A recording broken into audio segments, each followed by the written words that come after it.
they take in gaseous fuel. This gaseous fuel is a mixture of air and the fuel or petrol, as the case may be, through the inlet valve. What happens now? Gas gets into the inlet valve and the piston moves down. That is termed as one stroke. And then the piston moves up again, thereby compressing the gaseous air. This is termed as two stroke. And then because of how this engine is built, it now releases spark. After the compression has existed, it releases spark into that compressed gas, which comprises of air and fuel.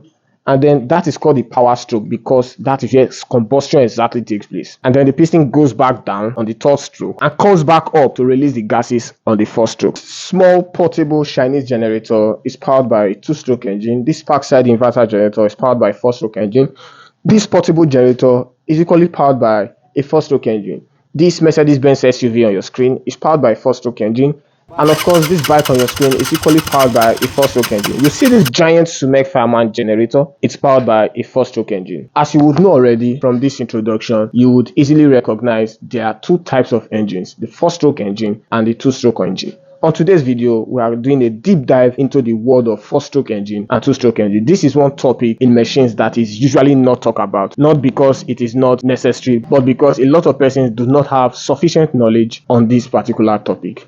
But in this video, we'll be doing justice to that. I'll be doing that in 4 segments. In the very first segment, we'll be looking at the components that make up a four-stroke engine or a two-stroke engine. We'll probably be looking at the cycles of a four-stroke engine and a two-stroke engine. We'll be explaining in details via diagrams to give you guys a better insight on how they work. In segment 2, we'll be looking at the power of these different engines, the difference in power between the four-stroke and the two-stroke engine. In segment 3, we'll be looking at fuel efficiency and economy of these engines. As a matter of fact, you don't expect a two-stroke engine to have the same fuel efficiency as a four-stroke engine. Okay, that is understandable, right? So we'll be looking deep into that to know which one is better fuel efficient. And the first segment, we'll be looking at the environmental concerns related to these different engines.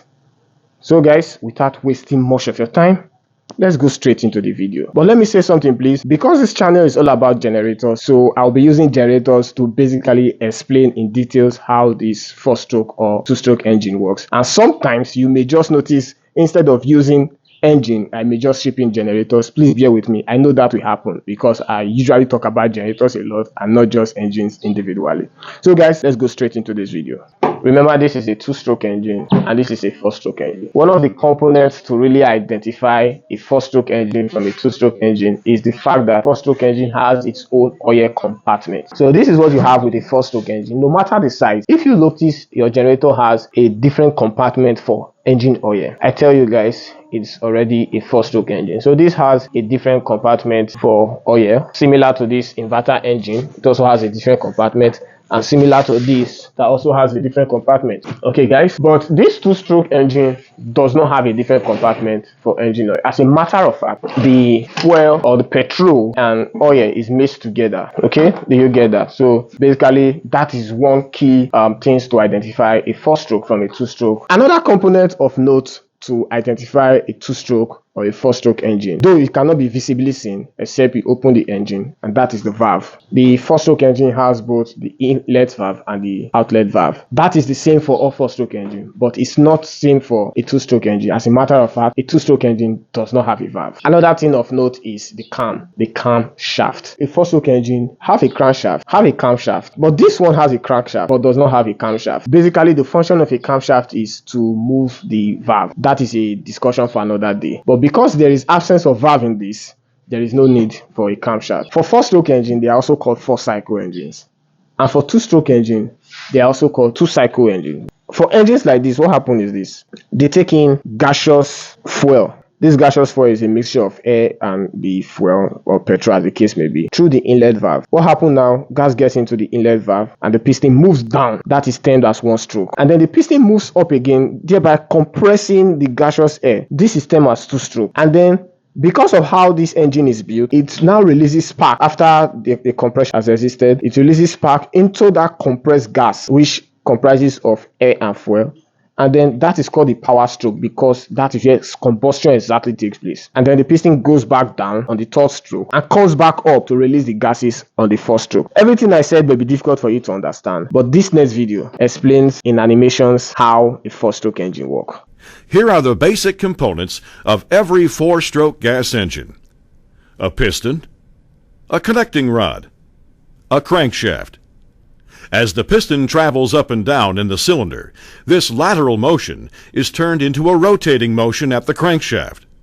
The longer the stroke of the piston, the larger the displacement of gas and air occurs in the cylinder.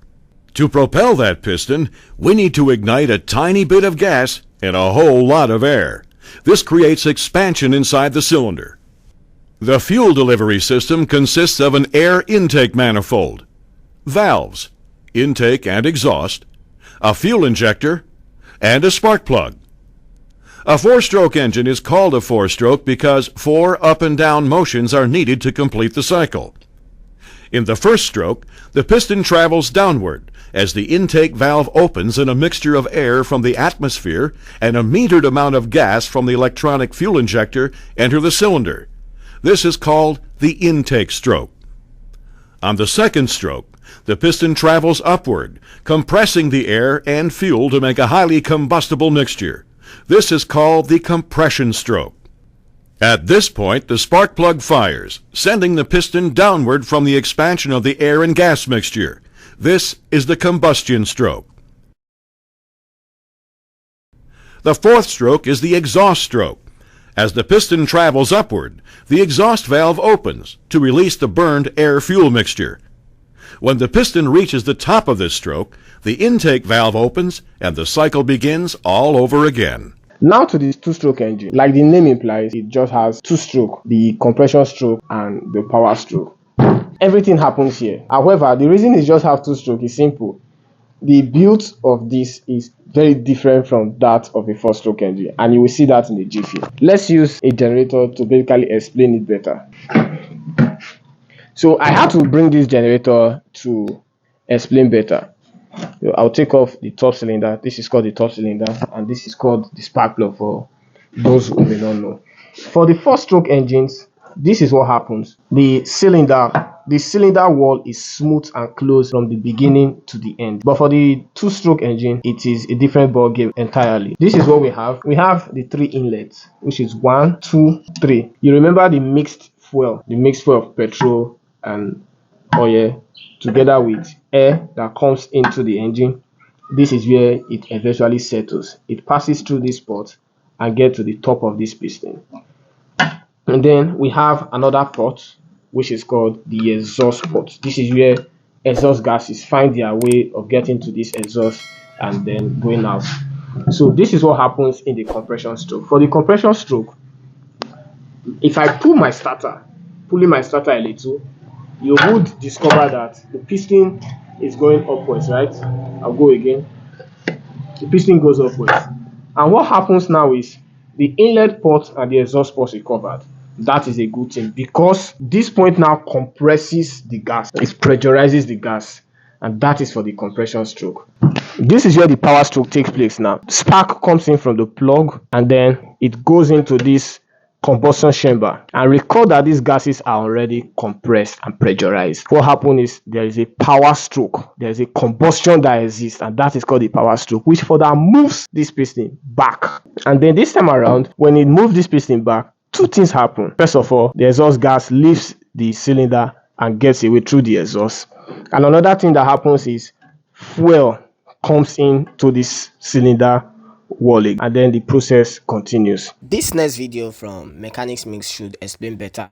A two-stroke, or two-cycle, engine is a type of internal combustion engine which completes a power cycle in only one crankshaft revolution and with two strokes, or up and down movements, of the piston in comparison to a four-stroke engine, which uses 4 strokes. There are usually 3 ports, an inlet port, exhaust port, and a transfer port. The transfer port connects the lower chamber beneath the piston to the upper chamber above the piston. The first stroke of the two-stroke petrol engine begins with the piston about halfway down the cylinder heading toward the top of the cylinder, going upwards. Because the piston is halfway down the cylinder, all of the ports are covered. Because of the upwards motion of the piston, the bottom chamber below the piston falls below atmospheric pressure. As the piston moves closer to the top of the cylinder, it uncovers the inlet port, which then, because of the pressure in the lower chamber, sucks air and fuel into the lower chamber. The second stroke of the two-stroke engine is carrying on from the first stroke, which sucked the air into the lower chamber. The piston has nearly reached the top of the cylinder. Just before it does, the mixture of air and fuel in the upper chamber above the piston is ignited. The high pressure of the burnt gases forces the piston down. On the way down the cylinder, the piston recovers the inlet port, stopping any fuel/air from being sucked into the lower chamber. As the piston moves downwards, the mixture of air and fuel in the lower chamber is being compressed. When the piston gets to be DC bottom dead center, the exhaust port is fully uncovered, which releases the burnt fuel in the upper chamber, and also draws fuel and air from the lower chamber through the transfer port into the upper chamber, ready for the next stroke. For segment 2, we are looking at power and performance. If you realize, most times for some kind of machines, you will see it's being powered by a small two-stroke engine. Why is that? Is it not possible to use a four-stroke engine in that kind of machines? It's very possible, but the reason they use two-stroke is because there is something about initial acceleration of a two-stroke engine. The two-stroke engine will give you that, and the four-stroke engine can give you that. Let's take, for example, if this generator was on, I could rev this generator so high, but I won't dare do that with a four-stroke engine. Okay, so that is why you see some kind of bikes that requires immediate acceleration or immediate, you get what I mean, throttle. They use a two-stroke engine instead of a four-stroke engine. So in terms of power, that is what happens. However, that is not to say that a four-stroke engine is not power packed as well. It is just to tell you that the first few minutes or the first few seconds, you can easily rev or increase the speed, the acceleration of a two-stroke engine, but you can't really do that with a four-stroke engine. One of the reasons I've really deduced that makes this one has quick acceleration or quick rev is because you just need to put on the generator and then you rev immediately. But for this, it's not the case. The oil has to heat up and what have you before it gets to its maximum ability, and that will take seconds. But with a small engine, a small two-stroke engine, that doesn't take time at all. You can go research this and check it out yourself. You will understand better why this one has higher performance. So if there is a 6.5 horsepower two-stroke engine and there is a 6.5 horsepower four-stroke engine, the initial power performance of a 6.5 horsepower two-stroke engine would be far higher than that of a four-stroke engine because of the reasons I've explained earlier. For this third segment, we are looking at fuel economy and efficiency.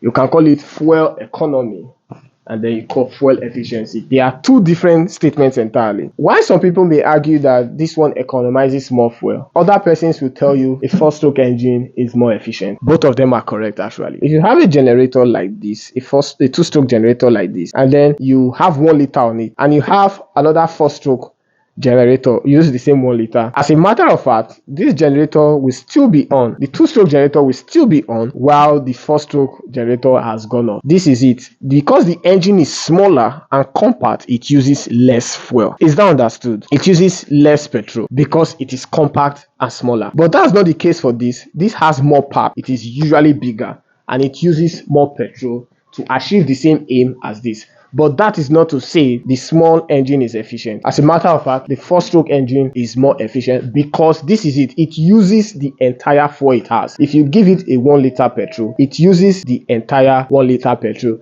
And do you know why that is? It's because of how the engine is built. Remember I said it's four-stroke, and remember how the four-stroke works. Go back to our first segment. You will get a better understanding of that. So because of how it is built, it uses more fuel, but it is efficient. No fuel is wasted, unlike this one, which fuel is wasted. And of course, that makes this generator smoke. So you will see a petrol generator that uses two-stroke engine smoking excessively, unlike this one. That eventually brings us to the last segment that has to do with the environment. Four-stroke engines are generally more fuel efficient and therefore produce fewer emissions due to how the engine is built. But on the contrary, two-stroke engine are the direct opposite. They produce higher levels of unburned fuel and oil into the atmosphere. So because of this, you observe most two-stroke engine, in fact all two-stroke engine, produces excessive smoke from their exhaust. Just like this portable generator, it produces excessive smoke from its exhaust. So the higher emissions from two-stroke engine affects the atmosphere, thereby causing air pollution, reducing the quality of air, and basically affecting human health. So in essence, a four-stroke engine is far better than a two-stroke engine, especially when the environment is put into consideration.